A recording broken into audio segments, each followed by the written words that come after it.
ଏବେ ରାତି 12ଟା ବାଜିବ ଆମେ ଚାଲୁ ଏବେ ଇପି ଖାଇବା ପାଇଁ ମୁଁ ଇପି ବନେଇକି ନେଇ ଆସିଛି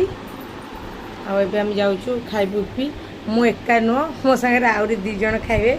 ମୋର ନାଁ ଆଉ ତାଙ୍କର ଗାଁ ଆଉ ଯେହେତୁ କାଲି ମୋର ଉପାସ ଅଛି ମୁଁ ସେ ରାତିରେ 12ଟାରେ ପୂର୍ବରୁ ହିଁ ଖାଇଦେବି ଖାଇଦେଲେ ମୋତେ କାଲିକି ଆଉ ଭୋକ କରିବନି ସେଇପାଇଁ ବହୁତ ଲେଟ୍ରେ ଖାଇବି ଚାଲନ୍ତୁ ଖାଇବା ପୁରା ରେଡ଼ି ଯାଉଛି ଖାଇବା ପାଇଁ ଚାଲନ୍ତୁ ଖାଇବା ମାନେ ଆମର ଖାଇବା ସରିଗଲା ଯାଉ ମାନେ 10 ମିନିଟ୍ ଟାଇମ୍ ଥିଲା 10 ମିନିଟ୍ ଭିତରେ ମୁଁ ଫଟାଫଟ ଖାଇଦେଲି ଟାଇମ୍ ରାତି 12ଟା ବାଜିବ ଆଉ ଖାଇପାରିବିନି ତ ଟାଇମ୍ ଅନୁସାରେ ମୋର ଖାଇବାଟା ସରିଗଲା ଭାଇଆଣୀ ଇପି କେମିତି ଲାଗିଲା कल स्कूल का भी इपी लेके जाओ आमे खाଇବା ତ ଆମର ସରିଗଲା ସିଏ ବି ଅନେଇ ବସିଥିଲା ମୋ ସହ ଖାଇବ ବୋଲି ସିଏ ବି ଖାଇଦେଲା ଆଉ ସାଙ୍ଗମାନେ ରହିଲି ଗୁଡ୍ ନାଇଟ୍ ବାଏ ଜୟ ଜଗନ୍ନାଥ।